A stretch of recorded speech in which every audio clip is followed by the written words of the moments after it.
सुशांत सिंह राजपूत मामले में मंगलवार का दिन काफ़ी महत्वपूर्ण रहा है। नारकोटिक्स कंट्रोल ब्यूरो एनसीबी देर रात तक जांच करती रही है, कई लोगों से पूछताछ की है, कई महत्वपूर्ण जानकारियां उसे हाथ आई है। तो आइए चलते हैं, जानते हैं क्या कुछ खास रहा मंगलवार को। सच्चाई ये है, रिया का पूरा कुनबा ही ड्रग के दलदल में फंसा मिला है। जांच इसको लेके चल रही है। शैविक, रिया का छोटा भाई शैविक चक्रवर्ती खुद अपने पिता के लिए ड्रग मंगवाता था। यह भी जानकारी नारकोटिक्स कंट्रोल ब्यूरो को मिली है और इसके कुछ सबूत भी उसके हाथ लगे हैं। तो और उम्मीद है कि आज बुधवार को आगे फिर बातचीत, पूछताछ होगी और कई अहम खुलासे हो सकते हैं। सच तो ये है कि सुशांत मौत प्रकरण पर ड्रग एंगल और भी मजबूत हो गया है। अब तो ऐसा लगता है कि पूरी की पूरी कड़ी ही ड्रग एंगल पर आकर रुक गई है। इसमें रिया व उसके भाई शैविक चक्रवर्ती के शामिल होने के पक्के सबूत तो मिल ही गए हैं, बल्कि ड्रग के बड़े नेक्सस का पर्दाफाश भी होने वाला है। मीडिया लगातार उस पर नजर गड़ाए हुए है, नजर रखे हुए है और उम्मीद है कि आज शाम को कोई बड़ा खुलासा हो जाए। इस पूरे मामले में सबसे बड़ा वाकया हैरान करने वाला यह है कि शैविक के किसी ड्रग डीलर से बातचीत का सबूत नारकोटिक्स टीम को हाथ लगा। ईडी को यह बातचीत शैविक से के फोन से मिली है और ईडी ने जो है नारकोटिक्स टीम को ये चैट दिया है। इस बातचीत में शैविक कह रहा है कि डैड का माल खत्म हो गया है। वह बाकायदा ड्रग का नाम लेते हुए कह रहा है कि आपके पास यह माल पड़ा है क्या, डैड के लिए चाहिए। इसका मतलब है कि शैविक के पिता भी ड्रग लेते थे और शैविक ड्रग का अरेंजमेंट करता था, यानी रिया का पूरा परिवार ही ड्रग के दलदल में फंसा हुआ था। तो सुशांत की जान कैसे बचती, ये सबसे बड़ा सवाल है। यह अब सबसे बड़ा सवाल है।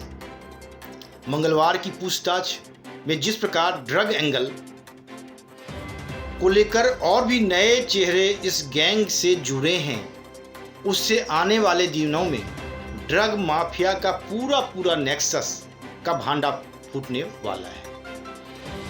टाइम्स नाउ चैनल के स्टिंग में यह बात सामने आई है कि बॉलीवुड में ड्रग नेक्सस बड़े स्तर पर काम कर रहा है।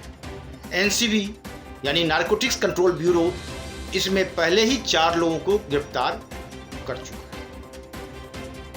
इसमें एक चीकू पठान है, एक बिम्बा नाम का शख्स है, 2 और नाम इसमें शामिल हैं। अभी इसका खुलासा नहीं किया गया है, जिनसे एनसीबी लगातार पूछताछ कर रही है और उसे कहा जा रहा है कि बहुत ही अहम जानकारियां मिली और उस आधार पर एनसीबी आगे की जांच कर रही है। मजे की बात यह है कि इन चारों ने न केवल शैविक की पहचान की है, शैविक यानी रिया का भाई शैविक चक्रवर्ती, बल्कि स्वीकार भी किया है कि शैविक उनसे ड्रग मंगाता था। मंगलवार को इस नेक्सस में एक और बड़ा नाम जुड़ा है और वह नाम है इम्तियाज खत्री का। जी हाँ, कई दिनों से यह नाम सोशल मीडिया पर चल रहा था, लेकिन पुख्ता तरीके से कोई इसका नाम नहीं ले पा रहा था, क्योंकि माना जा रहा था कि यह बहुत ही प्रभावशाली व्यक्ति है। इसका नाम लेना किसी खतरे से खाली नहीं था। पर श्रुति मोदी के वकील ने एक टीवी चैनल में बातचीत के दौरान इसका नाम लिया है। उन्होंने ऐसा बताया है कि खत्री इस गैंग का बहुत बड़ा खिलाड़ी है वह बॉलीवुड की बड़ी बड़ी हस्तियों के अलावा मंत्रियों व नेताओं तक को भी ड्रग सप्लाई करता था। ये जानकारी मिली है, हमारे पास भी आई है, ये देखिए।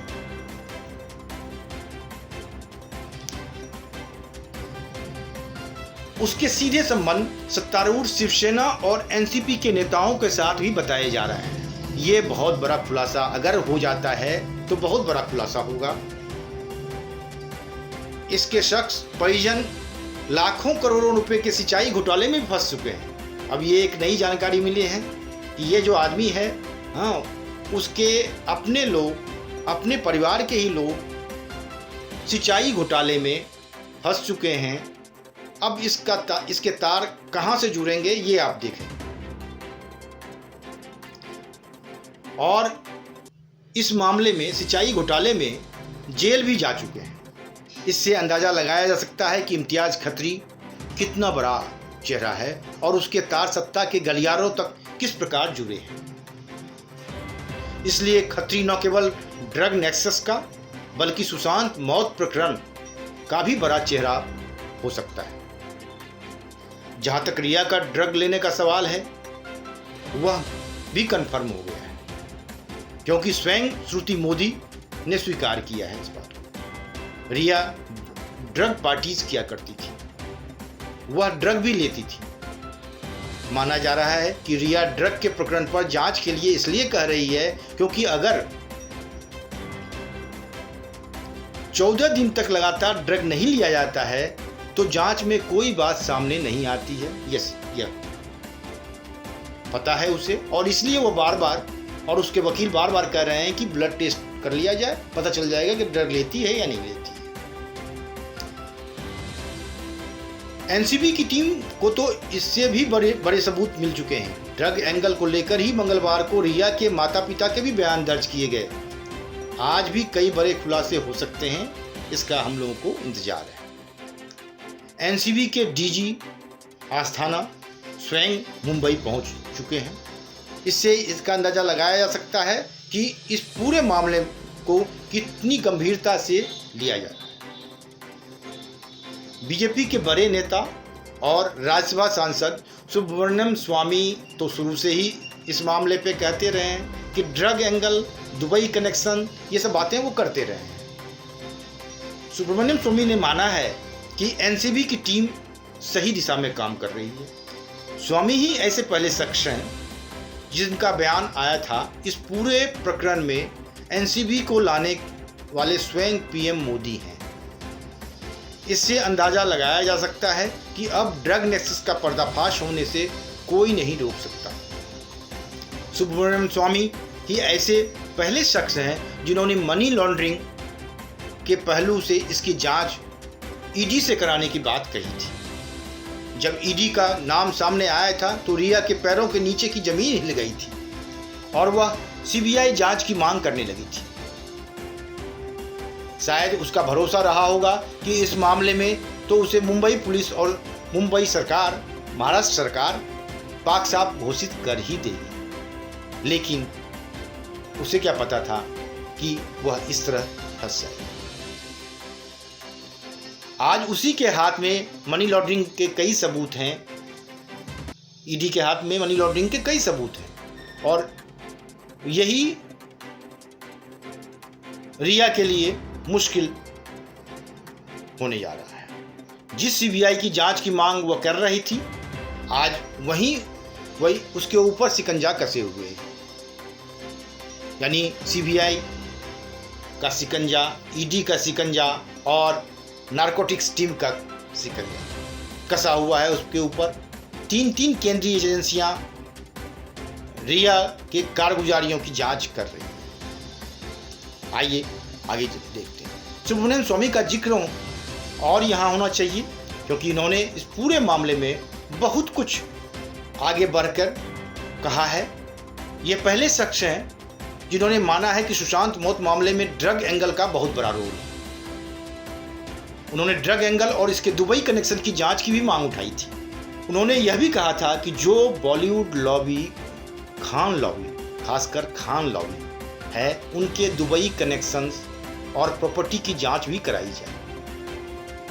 उन्होंने पाकिस्तानी अमेरिकन नागरिक टोनी से शाहरुख के संबंधों की जांच की भी बात की थी। यह खबर बाकायदा रिपब्लिक भारत न्यूज चैनल ने चलाई भी थी। हालांकि इसमें शाहरुख खान का कोई रिएक्शन सामने नहीं आया है।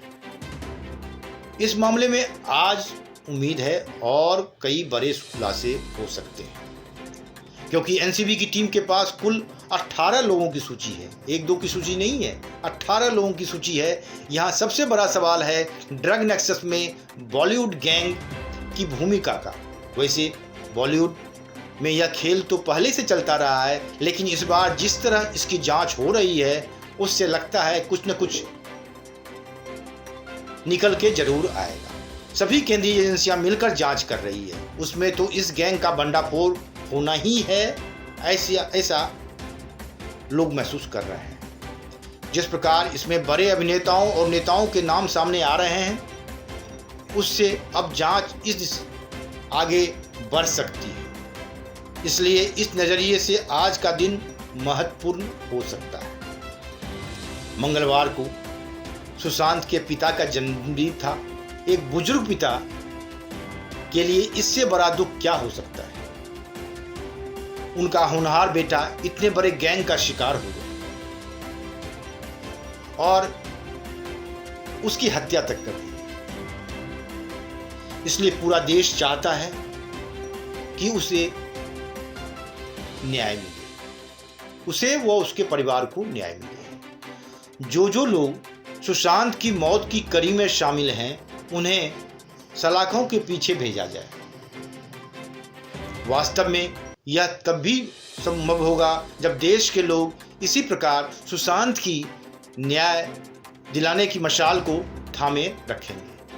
आज जो कुछ भी डेवलपमेंट होगा, फिर हम लोग देर रात या कल सुबह मिलेंगे जानकारी के साथ। धन्यवाद। Bureau report, one day matters.